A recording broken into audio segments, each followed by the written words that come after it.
आज के इस वीडियो में हम लोग बात करने वाले हैं ब्रेन के एक्सटर्नल फीचर के बारे में, जिसमें हम लोग देखने वाले हैं पोल्स के बारे में, उसके सरफेस के बारे में, इसके लोब्स के बारे में और उसके हम लोग बॉर्डर की बात करने वाले हैं। तो सबसे पहले हम पोल्स के बारे में पढ़ते हैं।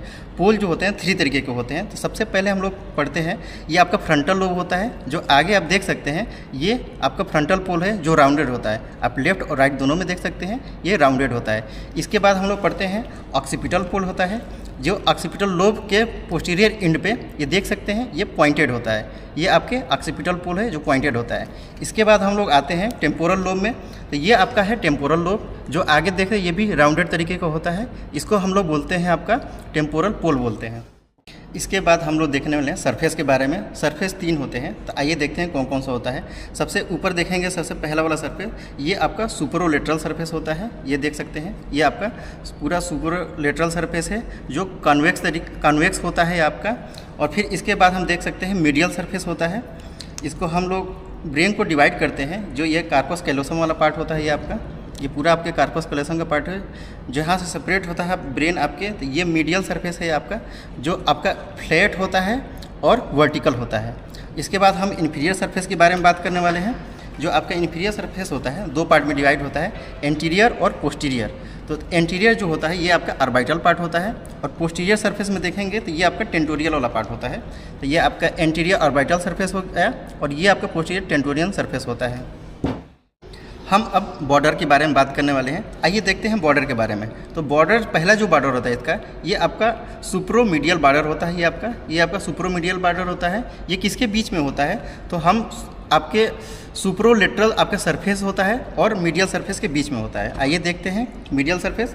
जो मीडियल सरफेस आपका फ्लैट और वर्टिकल होता है, और सुप्रोलेटरल सरफेस ये कॉन्वेक्स होता है। इसके बीच में जो होता है इसको बोलते हैं आपको सुप्रोमीडियल बॉर्डर बोलते हैं। इसके बाद हम पढ़ने वाले हैं इंफ्रोलेटरल बॉर्डर। आइए देखते हैं इंफ्रोलेटरल बॉर्डर।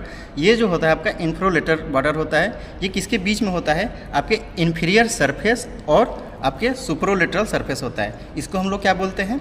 आपको बोलते हैं इसका इंफ्रोलेटरल बॉर्डर होता है, ये वाला पार्ट आपका। इसके बाद हम देखते हैं इंफ्रोलेटरल बॉर्डर, इसमें 2 डिवाइड करता है। एंटीरियर एंड में जाएंगे तो ये आपका सुपरसिलरी आर्च होती है। ये आपका क्या होता है? एंटीरियर एंड पे सुपरसिलरी आर्च होती है। इसके हम पीछे जाएंगे, यहाँ पे एक नॉच होता है जिसको प्री ऑक्सीपिटल नॉच बोलते हैं आपको। ये जो होता है 5 सेंटीमीटर आगे होता है किसके? आपके ऑक्सीपिटल पोल के। इसके बाद हम करते हैं मीडियल ऑर्बिटल बॉर्डर की। तो ये कौन सी होती है? ये जो मीडियल ऑर्बिटल बॉर्डर होता है, ये आपके सेंटर में देखते हैं ऑर्बिट पार्ट वाला। तो ये आपका मीडियल ऑर्बिटल बॉर्डर होता है, ये वाला पार्ट आपका। इसके बाद हम देखने वाले हैं मीडियल ऑक्सीपिटल बॉर्डर, जो टेंटोरियल सरफेस की तरफ होता है। हमने पहले बताया था ये टेंटोरियल सरफेस होता है आपका। तो ये आपका है क्या हो गया? Medial occipital border. ऑक्सीपिटल से हम लोग याद रखेंगे ऑक्सीपिटल बॉर्डर के बारे में। इसके बाद हम बात करने वाले हैं इंफ्रोमीडियल बॉर्डर। आइए देखते हैं इंफ्रोमीडियल बॉर्डर कौन सी होती है। इंफीरियर मतलब बेस वाला पार्ट हो गया, मीडियल आपके मिडिल साइड में। तो इसमें देख सकते हैं ये अनकस वाला पार्ट होता है, ये होता है पैराहिप्पोकैम्पस गायरस का होता है। तो ये आपका क्या हो गया? आपका ये हो गया जो आपके इंफ्रोमीडियल आपके बॉर्डर हो गए।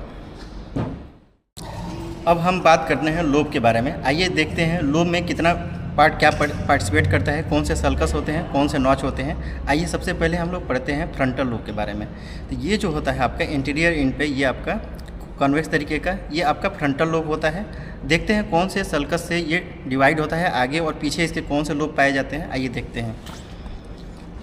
तो आपके एंटीरियर पोल और ऑक्सीपिटल पोल के बीच में होता है आपका सेंट्रल सल्कस। इसको हम लोग बोलते हैं सेंट्रल सल्कस। तो सेंट्रल सल्कस के आगे जाएंगे तो ये आपका फ्रंटल लोब होता है, और ये सेंट्रल सल्कस जैसे नीचे जाता है तो ये आपका पोस्टीरियर राइमस ऑफ लेटरल सल्कस होता है। तो ये आपका पार्ट बनाता है, आपका फ्रंटल लोब बनाता है। इसके बाद हम बात करते हैं आपके पेराइटल लोब के बारे में। तो पेराइटल लोब जो होता है ये सेंट्रल सल्कस के बिहाइंड जाएंगे आप, तो ये आप, और प्री ऑक्सीपिटल यहाँ पे सल्कस होता है, ये आपका प्री ऑक्सीपिटल सल्कस होता है। तो इसके बीच में यहाँ से लेके और सेंट्रल सल्कस के बीच में ये जो होता है आपका, ये एक इमेजिनरी लाइन जाती है साइड से। तो ये आपका पोस्टीरियर पार्ट लेटरल सल्कस होता है। तो ये आपका पूरा पार्ट जो बनाता है ये के पेराइटल लोब बनाते हैं। इसके बाद हम बात करते हैं टेम्पोरल लोब की। तो जैसे कि आप देख सकते हैं ये आपका पोस्टीरियर पार्ट और लेटरल आपके सल्कस होते हैं, और ये आपका पेराइटो ऑक्सीपिटल नॉच होती है। तो ये एक इमेजरी लाइन यहाँ ड्रॉ करते हैं हम लोग, तो ये बनाता है आपका टेम्पोरल लोब बनाता है। इसके बाद हम बात करते हैं ऑक्सीपिटल लोब की। आइए देखते हैं ऑक्सीपिटल लोब में कौन कौन से सल्कस होते हैं, कौन से नॉच होते हैं। तो जैसे कि हमने बताया, ये जो पार्ट होता है आपके पेराइटो ऑक्सीपिटल सल्कस होता है, और ये नॉच होती है आपके पेराइटो ऑक्सीपिटल नॉच होती है। तो ये फ्रंट ऑक्सीपिटल जो पोल होता है, इसके 5 सेंटीमीटर आगे जाएंगे तो पेराइटो ऑक्सीपिटल आपके सल्कस मिलेगा, और 5 सेंटीमीटर इसके आगे जाएंगे तो ये आपके पेराइटो ऑक्सीपिटल नॉच मिलेगी। तो इस दोनों के बीच में ये जो होता है आपका पूरा आपका ऑक्सीपिटल लोब बनाता है।